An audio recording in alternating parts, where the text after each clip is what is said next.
One, two, three. Here we go. Assalamualaikum warahmatullahi wabarakatuh. Baiklah anak-anak, kita bertemu lagi di channel YouTube kita. Hari ini kita akan membahas tentang aktivitas kebugaran jasmani yang akan kita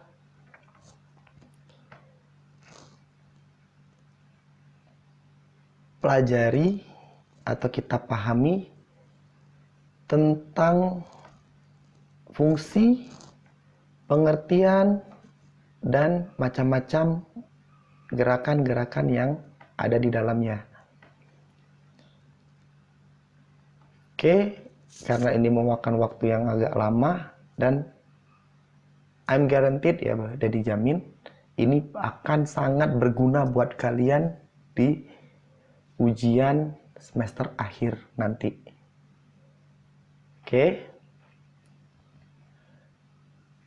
Tanpa panjang lebar lagi, ayo kita saksikan penjelasan tentang kebugaran jasmani. 1, 2, 3, here we go. Baiklah anak-anak, hari ini kita akan mempelajari tentang aktivitas kebugaran jasmani. Aktivitas kebugaran jasmani itu kita harus tahu dulu apa itu maksudnya.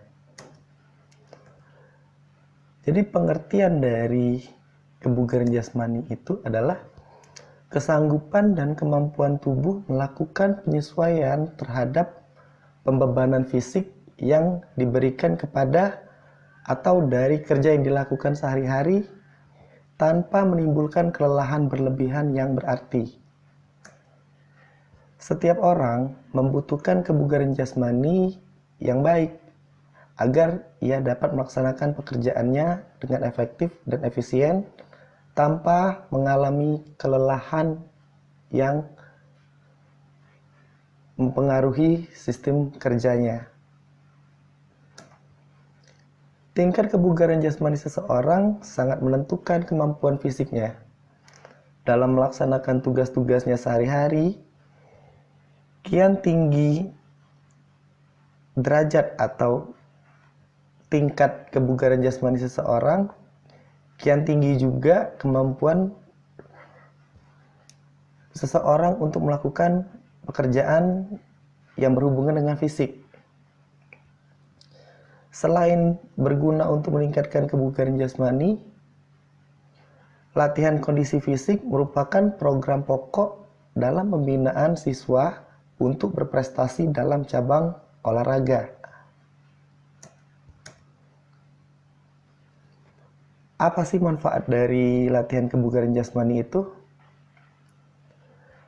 Manfaat melakukan latihan kebugaran jasmani secara teratur dan benar dalam jangka waktu yang cukup adalah yang pertama untuk menurunkan berat badan dan mencegah obesitas. Yang kedua, mencegah seseorang terkena penyakit jantung. Yang ketiga, mencegah dan mengatur penyakit diabetes. Jadi, kalau ada seseorang yang terkena diabetes, itu dianjurkan untuk melakukan kegiatan olahraga yang tidak terlalu berat, karena dari gerak fisik atau latihan kebugaran jasmani ini itu bisa mengontrol atau meningkatkan kualitas hormon insulin. Nah, hormon insulin itu hormon yang ada di dalam hati untuk menetralisir kadar gula. Jadi bisa meredakan penyakit diabetes itu ya, atau gula darah yang sering disebut orang. Kebugaran jasmani juga bisa untuk menurunkan tekanan darah tinggi. Nah, bukan hanya untuk kesehatan yang seperti itu saja. Latihan kebugaran jasmani ini bisa menambah kepintaran. Kenapa? Karena dengan melakukan latihan kebugaran jasmani akan meningkatkan kinerja tubuh kita dan memompa darah lebih banyak untuk mengirim oksigen ke dalam otak kita. Nah, semakin banyak kandungan oksigen yang ditransfer ke otak kita, jadi kinerja otak kita itu lebih baik daripada orang yang jarang melakukan aktivitas kebugaran jasmani ini. Kegiatan ini juga bisa memberi banyak energi. Kenapa? Memang kegiatan ini terlihat sangat membosankan, sangat melelahkan ya. Tetapi bila kalian lakukan, dia akan mengeluarkan energi yang cukup besar. Setelah itu tubuh kita akan mengalami kelelahan dan kita bisa merecovery-nya atau mengembalikannya itu dengan cara tidur. Nah, orang yang melakukan kegiatan kebugaran jasmani ini, dia akan memiliki kualitas tidur yang baik. Bila kualitas tidur kita baik, maka energi yang akan ditimbulkan untuk tubuh kita juga akan lebih banyak. Kemudian mengurangi LDL dan menaikkan HDL. Nah, LDL di sini ini adalah istilah kedokteran untuk lemak tak jenuh. Nah, lemak tak jenuh itu berarti lemak yang tidak bisa dihancurkan di dalam tubuh. Ya, yang suka menyumbat aliran-aliran darah di tubuh kita. Itu namanya LDL. Dan menaikkan HDL. Nah, HDL itu lawan dari LDL. Kalau LDL tadi itu lemak tak jenuh, HDL adalah lemak jenuh. Karena apa? Di tubuh kita ini mengandung lemak ya, nah, lemak bukan lemak. Ya, lemak itu sejenis oil ya, sejenis oil atau minyak. Itu berada di bawah kulit kita. Nah, dengan melakukan kegiatan kebugaran jasmani ini, lemak yang ada di dalam tubuh kita atau yang di bawah kulit kita ini akan ikut terbakar. Nah, lemak yang ada di tubuh kita ini itu mengandung lemak jenuh. Karena apa? Karena bisa hancur. Ya, bisa hancur karena digerakkan oleh aktivitas kebugaran jasmani ini. Makanya jangan heran kalau kalian lihat orang yang suka melakukan olahraga, mengapa badannya lebih slim ya, atau lebih kurus ketimbang orang yang tidak melakukan olahraga.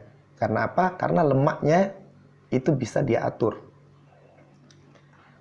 Berikutnya, menurunkan gejala depresi ringan dan kegelisahan.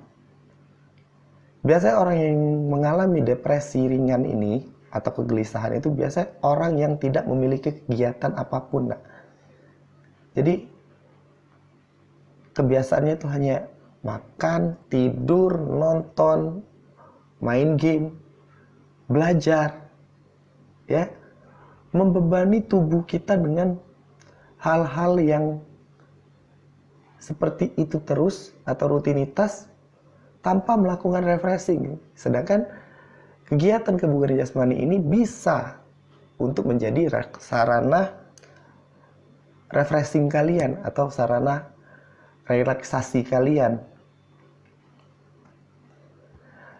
Menurunkan risiko kanker tertentu. Ya, sudah banyak penelitian beberapa jenis kanker ya, beberapa jenis kanker itu bisa disembuhkan atau bisa diturunkan resikonya dengan melakukan olahraga. Melindungi dari osteoporosis. Nah, osteoporosis di sini artinya pengeroposan tulang. Nah, kita logika bisa kita analogikan seperti ini. Suatu benda, ya, baik itu terbuat dari besi, baja, kalau jarang digunakan, itu dia akan melekat dan menjadi karat. Nah, apabila sudah terjadi karat, digerakkan, itu akan mengakibatkan pengkeroposan dari bagian besi atau baja tersebut. Nah, sama seperti tulang kita, kalau tidak pernah digerakkan, tulang kita ini akan mengalami kepadatan dan terjadi penumpukan kapur. Apabila kita gerakkan secara paksa, itu terjadi gesekan di antara tulang yang menyebabkan tulang-tulang kita tadi menjadi keropos. Nah, jadi dengan kegiatan kebugaran jasmani ini berguna untuk agar otot kita itu selalu, tulang kita itu selalu bergerak dan selalu aktif. Karena dengan aktifnya itu otomatis sendi-sendi juga ikut lancar karena sering digerakkan. Meningkatkan rasa percaya diri. Di sini seperti yang Dedi bilang tadi, kita meningkatkan rasa percaya diri. Kenapa? Karena orang-orang yang melakukan aktivitas olahraga, ya, kebugaran jasmani ini, itu memiliki tubuh yang atletis, tubuh yang ideal, tidak terlalu gemuk, tidak pendek, rata-rata. Karena kenapa? Orang yang biasa melakukan kegiatan olahraga biasanya aktif dan memancing hormon pertumbuhan kalian, seperti pertumbuhan hormon tulang, ya, bisa membuat tubuh kita menjadi tinggi. Biasanya orang yang lebih tinggi akan lebih percaya diri ketimbang orang yang tidak tinggi. Meningkatkan mood, ya. Karena apa? Karena dia menjadi motivasi untuk melakukan kegiatan ini, sehingga dia menimbulkan hormon dopamin. Hormon dopamin itu hormon yang bisa menyebabkan kita menjadi gembira, nak. membuat awet muda. Di sini sudah banyak penelitian orang yang melakukan kegiatan olahraga atau latihan kebugaran itu membuat tubuh kita menjadi lebih kencang. Karena apa? Karena tidak ditutupi oleh lemak-lemak yang berlebihan seperti biasa orang kebanyakan memiliki badan yang tegap, memiliki badan yang ideal, dan memiliki kulit-kulit yang kencang. Apabila kulit kita terlihat kencang, maka itu yang membuat kita menjadi awet muda. Membuat anak-anak selalu aktif, ya, karena 9 dari 10 anak yang sudah kita tanya, apa yang membuat mereka bahagia atau pelajaran apa yang mereka suka. Nah, anak-anak tersebut itu menjawab olahraga. Kenapa? Karena mereka selalu bergerak. Karena mereka bergerak dan selalu aktif, bisa melakukan apa yang mereka inginkan di lapangan. Tadi itu kita sudah mempelajari tentang manfaatnya. Sekarang bentuk-bentuk aktivitas latihan kebugaran jasmani. Latihan kebugaran jasmani merupakan salah satu syarat yang sangat diperlukan dalam usaha peningkatan kebugaran jasmani seseorang. Dapat dikatakan sebagai keperluan dasar yang tidak dapat diabaikan. Karena banyak macam sikap gerak yang harus dilakukan, maka perlu disiapkan berbagai unsur dari kondisi fisik yang sebaik-baiknya. Untuk mencapai hal itu, unsur-unsur kebugaran jasmani perlu dilatih. Apa sih unsur-unsur yang mempengaruhi kebugaran jasmani itu? Yang pertama, strength, unsur kekuatan. Yang kedua, speed atau kecepatan. Yang ketiga, power. Ya. Ini sering orang yang banyak salah mengartikan. Kalau kita tanya apa itu power, mereka akan menjawab kekuatan. Bukan, nak. Ya, dan diingetin sekali lagi, power bukan kekuatan. Tapi power itu daya. Itu udah dibuat sama dengan poin 1 ditambah poin 2. Berarti perpaduan antara kekuatan dan kecepatan itu menjadi daya. Ya, menjadi daya itu yang disebut power. Berikutnya, flexibility atau kelenturan tubuh. Biasanya orang yang melakukan kegiatan kebugaran jasmani ini tubuhnya akan menjadi lentur. Berikutnya, agility. Agility ini berarti kelincahan. Biasanya orang yang melakukan aktivitas olahraga itu orang-orang yang bisa dibilang gesit ya. Yang berikutnya itu endurance atau daya tahan. Selanjutnya stamina. Nah, stamina ini berupa daya tahan dan kecepatan, nak. Jadi speed tadi digabung dengan endurance ya atau daya tahan itu menghasilkan stamina. Stamina ini yang paling susah untuk dilatih karena memakan waktu yang sangat-sangat lama. Tidak bisa cuma 1 hari, 1 bulan, bahkan belum tentu bisa mencapai stamina yang kita butuhkan dalam jangka waktu 1 tahun. Stamina tercipta bila kita sering melakukan kegiatan olahraga dengan beban yang selalu ditingkatkan sesuai dengan kemampuan maksimum tubuh kita. Nah, sekarang kita masuk ke jenis-jenis aktivitas latihan kekuatan, nak. Kekuatan tadi itu memiliki arti kemampuan otot terhadap satu ketahanan akibat suatu beban. Beban tersebut dapat dari bobot badan sendiri atau dari luar, external resistance, ya.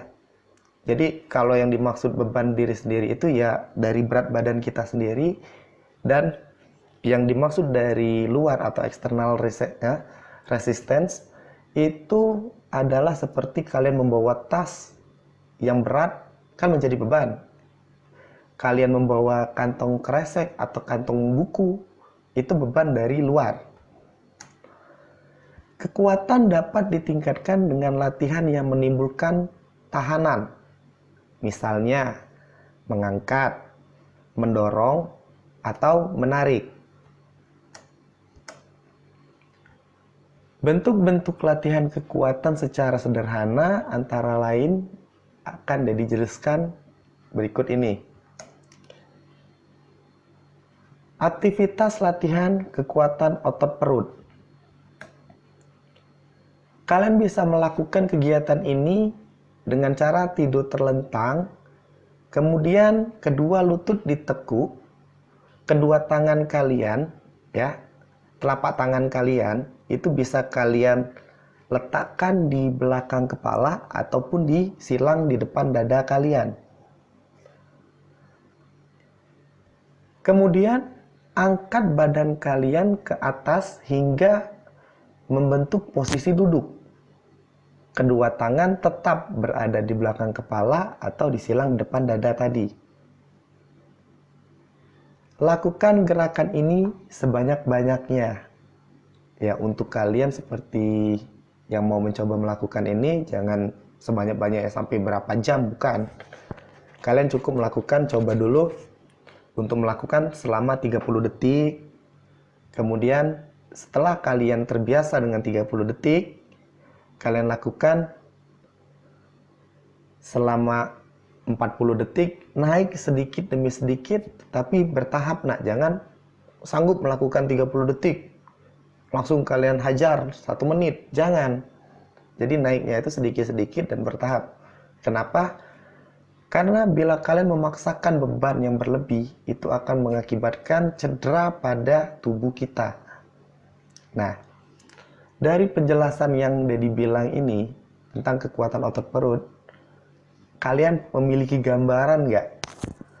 Ini tentang gerakan apa? Oke, jawabannya adalah sit up. Nah, ini contoh kalau kalian dibantu sama teman, kakinya dipegang, jangan sampai bergerak, tangan di belakang kepala, bisa juga disilangkan di depan dada ya. Terus kalian angkat badan kalian sampai posisi kalian seperti duduk. Nah, untuk lebih jelasnya kalian lihat di tayangan berikut ini. Nah, di sini dia melakukan ini sendiri dengan cara memberi beban untuk menahan kakinya agar tidak bergerak.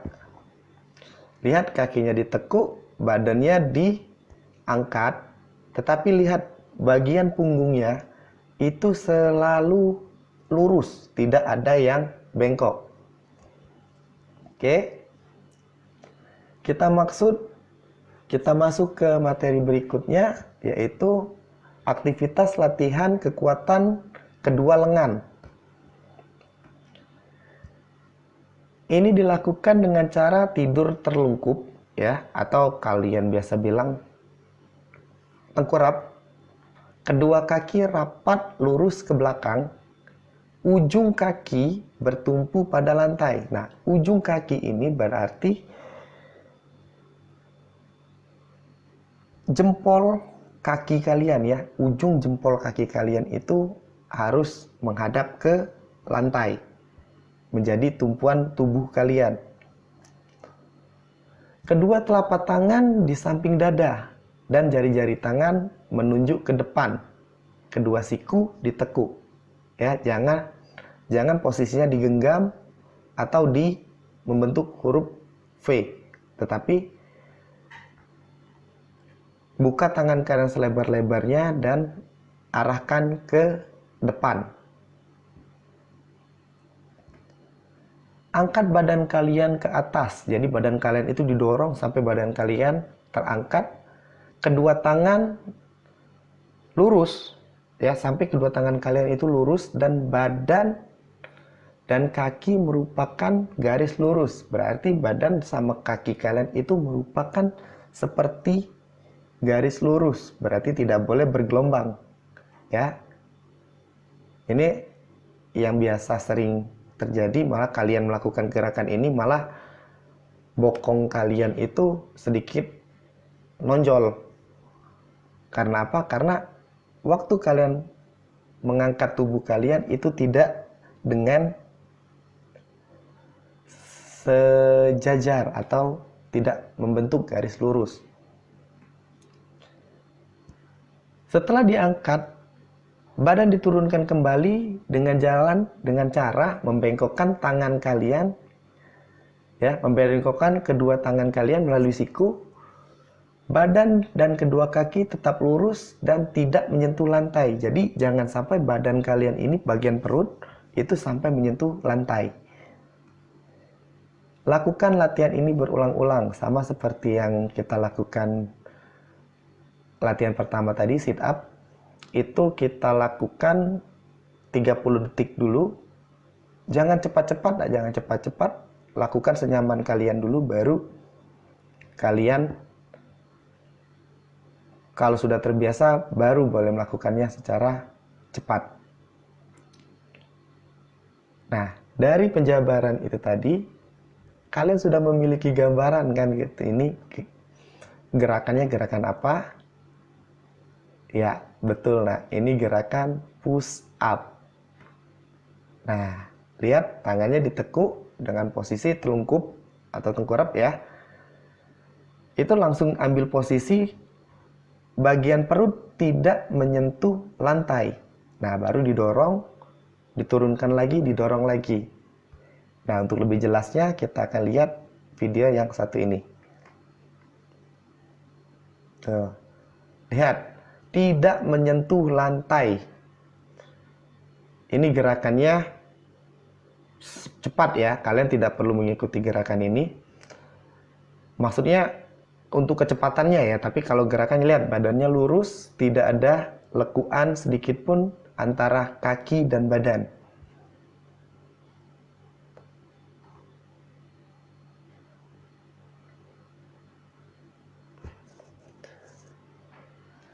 Berikutnya kita melatih kekuatan otot punggung. Tidur terlungkup atau tengkurap tadi, kaki rapat dan kedua tangan berpegangan di belakang kepala. Oke. Angkat badan dengan dada tidak menyentuh lantai. Ingat, dada tidak menyentuh lantai. Tapi posisi kaki tetap menyentuh pada lantai. Jadi posisi yang bergerak hanya dari pinggang kalian ke atas, ya, ke kepala. Itu saja yang bergerak. Agar kedua kaki tidak bergerak, pergelangan kaki ini bisa dipegangi oleh teman atau kalian bisa minta tolong orang tua kalian, adik atau kakak kalian untuk menahan kaki kalian agar posisinya tidak bergerak. Lakukan latihan ini berulang-ulang, sesuaikan dengan irama hitungan, nak. Jadi dalam misal 1 detik naik, 1 detik turun, 1 naik detik, 1 detik naik, 1 detik turun. Seperti itu ya. Per 1 detik itu 1 gerakan.